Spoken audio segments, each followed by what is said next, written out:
solidariedade, amparo, compaixão, amor ao próximo, assistência, desenvolvimento social, vozes do bem.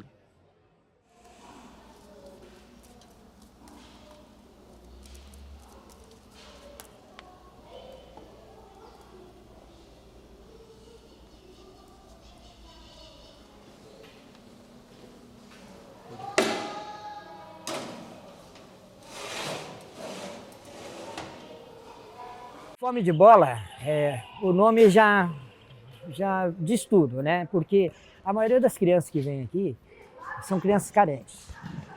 Muitas vezes o pai não tem condições de comprar um cachorro-quente, um lanchinho para eles, um refrigerante. Então, veio de encontro, né? A fome deles com o futebol. Daí conseguimos conciliar isso e criar esse nome, o Fome de Bola. O lanche quem prepara sou eu, porque nós não temos verba para comprar fora, né? Você entendeu? Então a gente compra salsicha, o pão, eu faço cachorro quente, às vezes invento um hamburgão, algumas coisas, que nem o garoto perguntou para mim agora, tio, quando é que você vai fazer um hamburgão de novo? Entendeu? Então, na verdade, mais trabalho voluntário mesmo.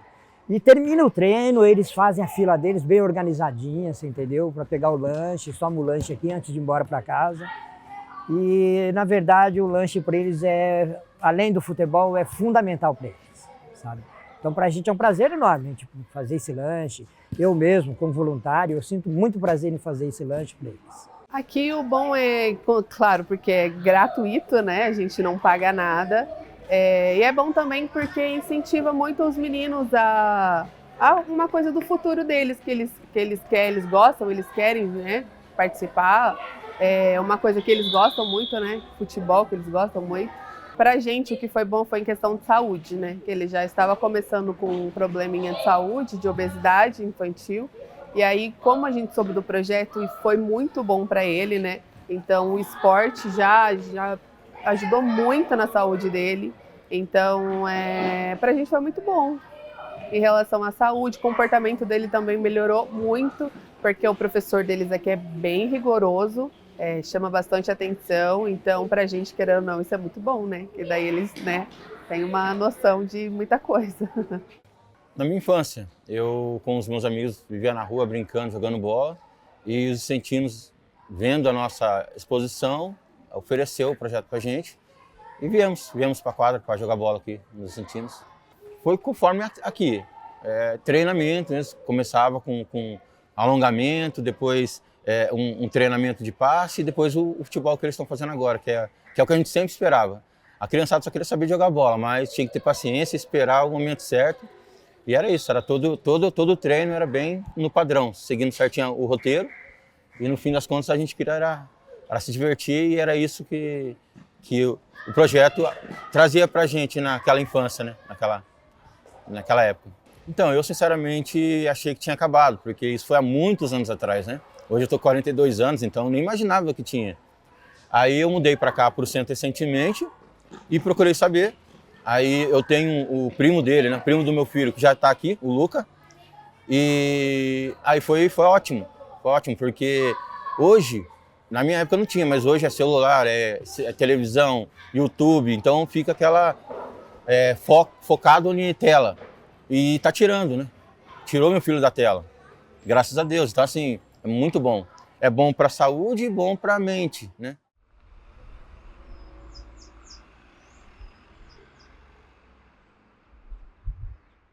Vicentino é uma entidade, né, católica, ligada à Igreja Católica. A gente iniciou a nossa entidade lá na França, em Paris, por Antônio Frederico Ozanam, fundador. Era um jovem, e vendo aquela época que as pessoas pobres estavam passando muita necessidade lá na França, e ele participava da faculdade de Sorbonne, ele era aluno na faculdade, e tinha conferências de matemática, física, química, e uma dessas conferências da parte social, ele foi representar a ideia da Igreja Católica e o outro foi representar os evangélicos. E aí ele falou muito bem sobre a igreja, sobre a história da igreja, bonito. Terminou aquilo ali, esse evangélico, porque era uma faculdade de direito, então um atacava, outro defendia. Aí ele pegou e falou assim, muito bonito que você falou, vou falar pouco, mas muito bonito, mas o que a Igreja Católica tem feito pelos pobres hoje? E ele não teve como responder. Ele saiu muito triste dessa reunião e daí fez seu primeiro ato de caridade, pegou um feixe de lenha e levou para uma família que estava morrendo de frio. Então ele começou ali com alguns amigos da faculdade, inclusive Ampère, né, conhecido, muito um físico, foi um dos que ajudou ele também, mas muitos outros amigos montaram a sociedade. Começou ali aquela célula pequena e se espalhou para o mundo todo. Hoje está presente em mais de 180 países. Isso foi em 1833 e hoje está presente em mais de 180 países no mundo. Eu conheci os Vicentinos, né, na Vila Industrial, até eu morava na Rua dos Vicentinos, né, e quando eu tinha 17 anos, lá tinha uns meninos que jogavam ping-pong na frente da sede, né, e aí isso chama a atenção da gente nessa idade, na época, né, e eu entrei para os Vicentinos para jogar ping-pong na realidade, né, e só depois eu descobri, passado um tempo, eu descobri o que os Vicentinos realmente faziam, né. E de lá para cá, a gente começou a ter um engajamento dentro da sociedade que foi natural da gente ajudar, né, o próximo. Naquela época nós tínhamos ainda o chamado Morro do Regaço, que era hoje o dia da Havan, né? E ali a gente levava cestas básicas para as famílias carentes, né? Até que eles saíram de lá e foram mudados lá para o bairro do São José, né? Coqueiro, né? E nós ajudamos toda aquela mudança deles. Aí, passado um tempo, eu também saí da Vila Industrial e fui para outra sede vicentina. Fiquei um tempo lá e dei uma parada também, porque por motivo de viagem, morando fora. E quando eu retornei para cá, para o Conselho de São José, que é onde hoje eu estou aqui há 2 anos, né, na Conferência Divino Espírito Santo.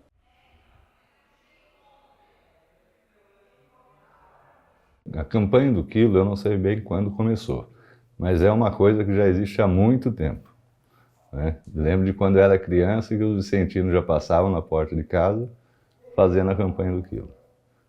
Tá? E até hoje a gente faz essa campanha para arrecadar alimentos, para ajudar as famílias que a gente assiste. A gente tem a nossa região, nossos bairros, né, que a gente assiste, que é desde a Vila São Pedro, Bela Vista, Vila Maria, Vila Terezinha, né, uma parte aqui do centro. Então essa é a região que a gente faz, é dividido pelas conferências, cada conferência pega um pedaço e a gente vai batendo de casa em casa. Qualquer pessoa pode ser um membro vicentino, tanto homem como mulher, né? Os homens são chamados como confrades e as mulheres como consócias. Nós temos essa nomenclatura, é bem legal. E nós temos reuniões, né, semanais das conferências. Já vem o nome desde lá da França, Conferência Vicentina. Por que tem gente que mistura, mas foi Frederico Ozanam que fundou, por que o nome é Sociedade São Vicente de Paulo? Porque, na verdade, Frederico Ozanam quis homenagear um exemplo que era São Vicente de Caridade e colocou o nome dele na entidade, entendeu? Então, aí, para você ser um membro, você vem até aqui a nossa sede ou entra em contato através das redes sociais, né, nossas, e aí você pode ali perguntar um horário que te encaixe, porque nós temos conferências em diversos dias e diversos horários. Aí nessa conferência você vem fazer uma primeira visita e conhecer o trabalho. Ela é toda organizada, cada conferência tem em torno de 7, 8 membros. E esses membros aí têm uma diretoria da conferência, um presidente, um secretário, um tesoureiro, e eles fazem todo esse trabalho. Uma reunião semanal onde discute os problemas dessa família que eles estão ajudando. Uma conferência ajuda em torno de 2 a 3 famílias. E aí, tendo esse norte para esse trabalho, esses vicentinos vão até a casa desses pobres. Então você pode vir, faz uma visita, depois você vai um dia fazer uma visita aos pobres, depois outro dia você vai com a gente fazer uma campanha do quilo, que é bater nas casas para arrecadar os alimentos. E a gente tem diversos outros trabalhos, como o Arraiá, como os projetos, né, que todos podem se voluntariar. E aqui no Conselho de São José, nós fazemos bastante trabalhos em função das nossas obras sociais, né? Aonde entra então o Arraiá do Frederico, né? O Arraiado Frederico, na realidade, ele surgiu em 2083, o nome do Arraiado Frederico. Mas essa festa já era uma festa junina vicentina, que começou em 1950 com o padre João. Aqui era uma festa da Sociedade São Vicente de Paula, onde a nossa cozinha aqui, desse lado direito, era a nossa festa. Cabia mais ou menos em torno de 80, 100 pessoas, né? E depois de passado um tempo, essa festa começou a se tornar famosa. E aqui tinha uma vila chamada Vila Vicentina, que hoje já não existe mais. Eram umas casinhas que tinham aqui, que abrigavam alguns assistidos, né? E essas casinhas foram demolidas.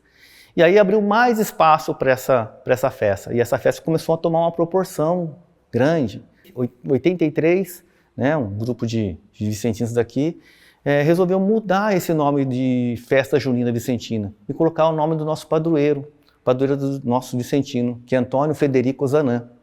Então, por isso que é o Arraiado do Frederico, né, o Frederico Ozanam. E com isso nós começamos a criar uma identidade nessa festa, né? Fizemos esse logo do Arraiado do Frederico, começamos a dar mais visibilidade no Arraiá, não tiramos o vicentino, mas demos um nome, demos uma propriedade para essa festa, né? Hoje a festa tem, em média, 200 a 250 voluntários, né, durante esses 10 dias de festas, né? Nesses 10 dias de festa são só sábado e domingo. Então, muitas das vezes, os voluntários, eles não podem vir todos os dias das festas. Ele vem 2, 3 dias, um dia para nos ajudar, né? Todo como parte voluntária, né? Ele tem um lanche dele, mais esse convívio. E muitos esses voluntários, eles também veem o nosso trabalho e acabam sendo vicentino, acabam virando vicentino.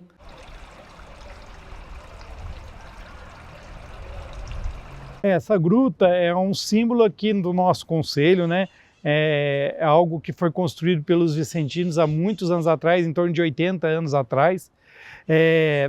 Os vicentinos antigos, quando tudo começou aqui, esse centro aqui, essa rua, para você ter ideia, Sebastião I não existia, era de terra, era uma ruinha de terra. Então, assim, é muito antigo aqui o nosso trabalho, né? E quando começou esse trabalho, eles resolveram criar essa gruta. Os vicentinos resolveram homenagear Nossa Senhora de Lourdes e Santa Bernadette, né, que teve a visão. E aí eles falaram, mas como a gente vai construir essa gruta, né? Não existiam muitos materiais disponíveis naquela época. E eles foram até a linha do trem que passa aqui próximo ainda, né? E antes não tinha esse trem que é hoje a diesel, né? Era um Maria Fumaça, era aqueles trem antigo. E quando você usa aquela borra do carvão, se transforma para poder virar combustível, ela sobra, tem uma sobra dessa borra. E eles jogavam isso, quando a Maria Fumaça passava, jogavam na beira da linha do trem. Aí os vicentinos viram aquele material, recolheram e trouxeram para fazer todas as paredes da gruta. Depois a gente teve que fazer algumas reformas, tal, mas depois eu vou mostrar para vocês, ali dá para ver os carvão ainda.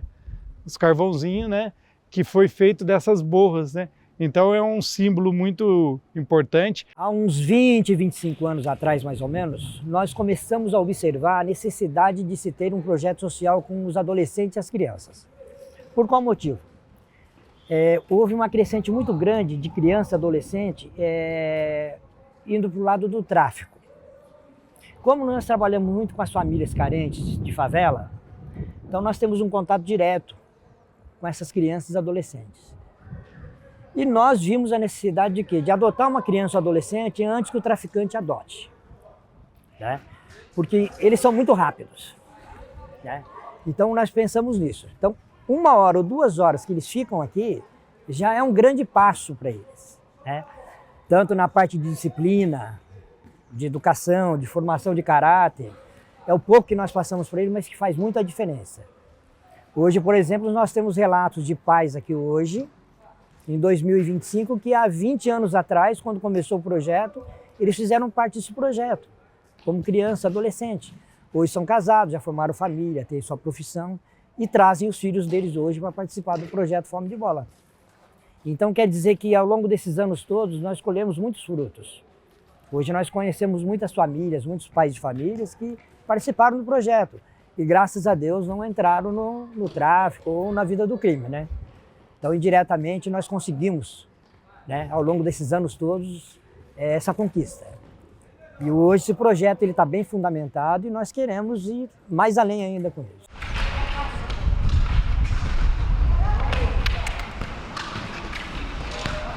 Em relação aos outros pais aqui, eu sempre procuro ajudar todas as crianças da forma que eu posso. Uma criança se machuca, eu vou lá e eu dou uma ajuda, porque muitas vezes tem pai que não consegue ficar aqui no projeto. Então, eu acabo que dou uma olhadinha para os pais, né? Acabo ficando aqui, dou uma olhada. Tem pai que fala, Josi, dá uma olhadinha no meu filho, eu vou ali, já volto. Eu fico aqui, eu olho, se vai lá, machuca. Todo mundo vem aqui e já me chama de tia. A tia Josi ajuda, a tia Josi resolve. Então, no que eu posso, né, em questão de ajudar eles, eu faço o que eu puder. 10, 11 anos. E era isso, era a rua, era brincar na rua, jogar bola na rua, empinar pipa e ficar, né, exposto, na verdade, na rua, né? Então, a gente veio para cá, todos os meus amigos vieram. Então, a gente veio jogar o time, campeonato, tinha aquela emoção de participar, ser alguma coisa, participar de alguma coisa, né? Então, a gente tinha o nosso time, o meu irmão, depois disso, passou a ser treinador do nosso time também, então já veio mais da família. Depois nós fomos assistidos pelos vicentinos, fomos ajudados pela Sociedade São Vicente de Paula. Então foi um momento muito importante de gratidão mesmo que eu tive e de ajuda dos vicentinos comigo e com a minha família. Quando a gente vai fazer a campanha do quilo, nós vamos uniformizados, vamos com a camisa dos vicentinos, uma camisa nossa dos vicentinos, e além de tudo a gente entrega um cartão daquela campanha do quilo, né? Com algumas informações sobre a sociedade, sobre o que a gente arrecadou o mês anterior, quantas famílias a gente foram beneficiadas com aquelas doações, né? Então eles reconhecem por isso. Uma arrecadação nossa por mês, tá, ela deve dar em volta de 450 até 600 quilos, depende do mês, né, da arrecadação.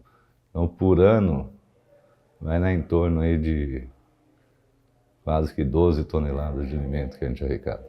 A gente arrecada arroz, feijão, óleo, leite, farinhas, macarrão, molhos, açúcar, sal, temperos, né? Os alimentos básicos mesmo para uma família que a gente precisa assistir. Bem, a seleção ela funciona da seguinte forma. O garoto chega aqui e fala, eu quero treinar. Você tá de tênis, de short? Tá. Vai lá e treina, depois eu te dou uma ficha de inscrição. Nessa ficha de inscrição tem todas as informações dele, dos pais, da mãe, né? Como telefone, para contato e assim por diante. E vai também um termo de autorização dos pais, autorizando eles para vir aqui treinar, e um termo de concessão do uso de imagem. Por quê? Como são crianças, são menores, nós temos que ter autorização dos pais para a gente colocar no Instagram, nas nossas mídias sociais, algum evento que a gente faz, né? Não exigimos nada dos pais, é totalmente gratuito, os pais não pagam absolutamente nada. Nós fornecemos uniforme, material esportivo, o lanche, tá? Todos esses itens, como uniforme, material esportivo e lanche, vem tudo dos nossos trabalhos internos aqui. Como nossa maior fonte de renda é o Arraial do Frederico, e além do Arraial do Frederico, nós não temos nenhuma outra fonte de renda, né? Graças a Deus, o Arraial do Frederico, que é muito famoso em São José dos Campos, ele consegue suprir essa necessidade. Então, enquanto nós tivermos o Arraial do Frederico, nós vamos estar dando continuidade nesse projeto, né? Que é a única fonte de renda, a única forma da gente poder manter esse projeto em pé. Mas eu faço esfirra, faço doguinho, dá pra fazer pizza enrolada, você entendeu? A massa muito macia, muito saborosa. Fazer propaganda do meu doguinho, né? No Natal a gente faz uma visita especial na casa das famílias que a gente ajuda. Chama Visita de Natal. Então a gente faz uma cesta com tudo aquilo que você gostaria de ter na sua casa, a gente tenta colocar na cesta para eles.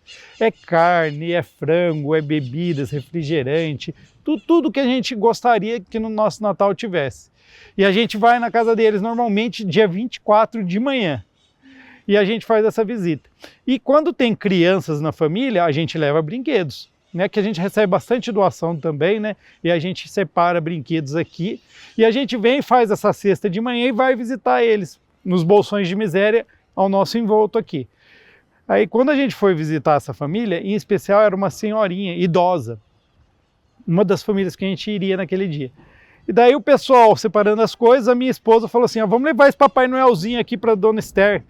Daí o pessoal falou, não, mas ela é uma senhora de idade, dá um Papai Noel para ela, né, de brinquedo. Daí o pessoal falou, não, vamos dar. Mas estava sem pilha, compra pilha, foram lá, compraram pilha, colocaram, estava funcionando, aqueles que tocam o sininho assim, né? E a gente foi até a casa dela. Chegando na casa dela, uma casa muito simples, um local que era sempre alagava e tal. Entrou todo mundo lá, né? E aí conversando, demos o presente. Aí ela abriu o presente e não parava de chorar. Um choro assim compulsivo. E todo mundo não estava entendendo aquilo, por quê, né? Será que ela não gostou? Será que... Daí um presidente da conferência perguntou, o que aconteceu, Dona Esther? Por que a senhora está chorando? Ela falou, desde criança, eu nunca na minha vida ganhei um presente. Esse está sendo o primeiro presente, o primeiro brinquedo que eu estou ganhando. Eu sempre tive um sonho de ganhar um brinquedo. E aí todo mundo começou em volta a chorar, né? Se emocionou com aquele momento, mas é um momento que marcou bastante a minha vida, assim como vicentino. Eu tenho uma história que aconteceu comigo mesmo. Há mais de 20 anos atrás, nós tínhamos uma família que nós ajudávamos na Santa Cruz 1.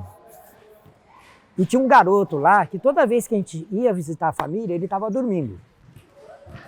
Aí eu conversei com a mãe dele e falei, escuta, mas por que ele, toda vez que a gente vem aqui ele está dormindo? Que ele chega só de manhã. Eu falei, mas ele trabalha? Eu não sei e tal.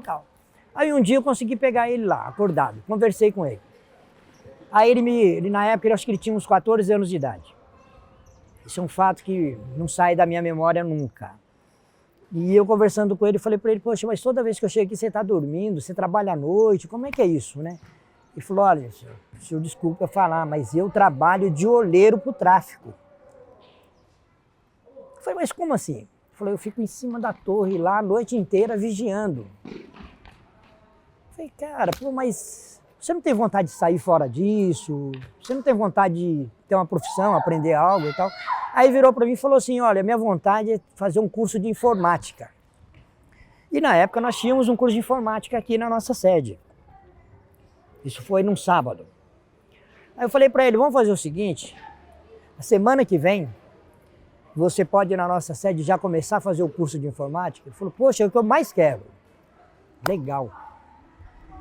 2 dias antes do dia combinado aqui, ele foi com um amiguinho dele no Monte Castelo e por azar, né, uma ironia do destino, esse amigo dele, tinha alguém querendo matar esse amigo dele, ele não sabia. E ele estava junto e acabou morrendo junto com esse amigo. Quer dizer, resumindo, nós chegamos atrasados, né? Então, por isso que hoje eu me empenho muito nesse projeto.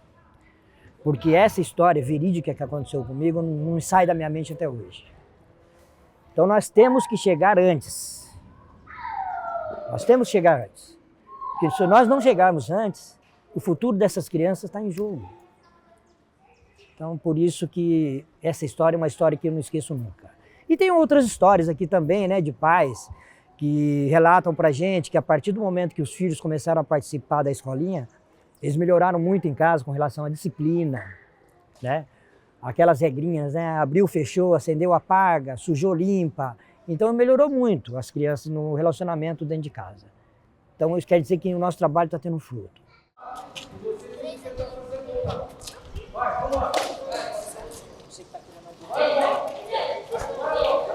A Sociedade de São Vicente de Paulo,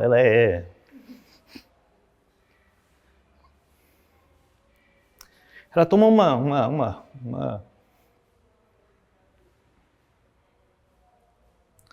uma proporção na minha vida, porque ela foi a chave de algumas coisas que aconteceram na minha vida.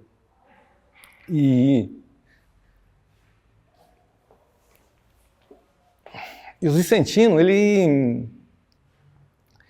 A cada hora que você for na casa de um assistido e ver o que a gente já passou na casa desse assistido e ver o quanto a gente já ajudou, às vezes há muitas, né, pessoas ainda questionando essas ajudas, questionando o porquê a gente faz isso.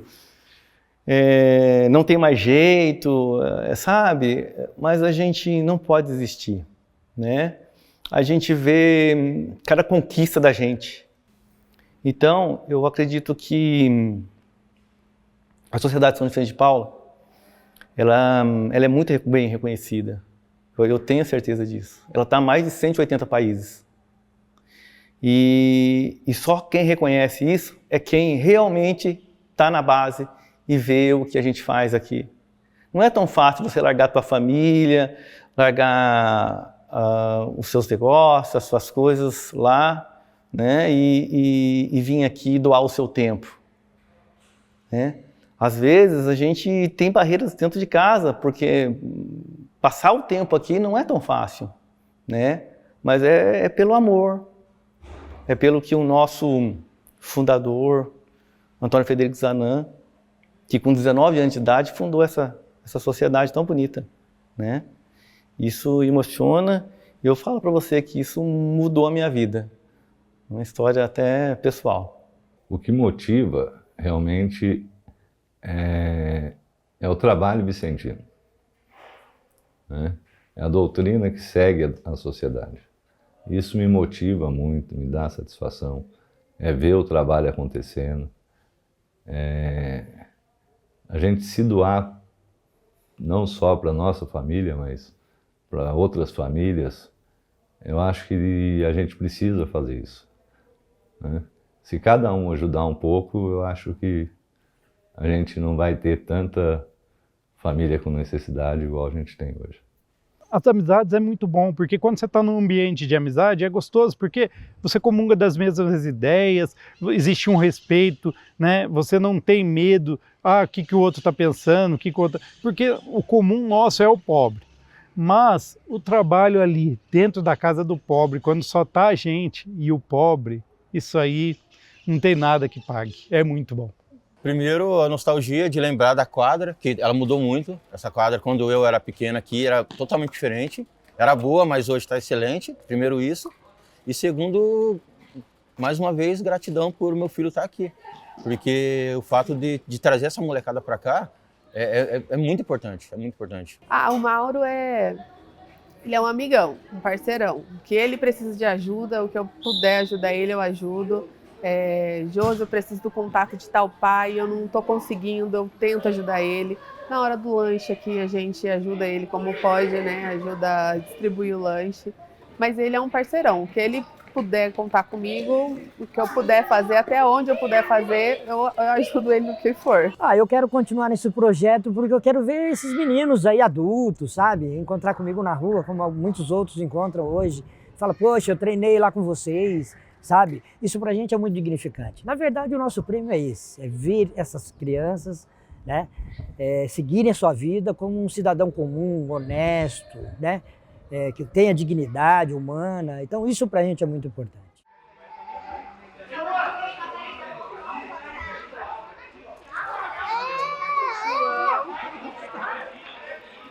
De vocês em casa aí.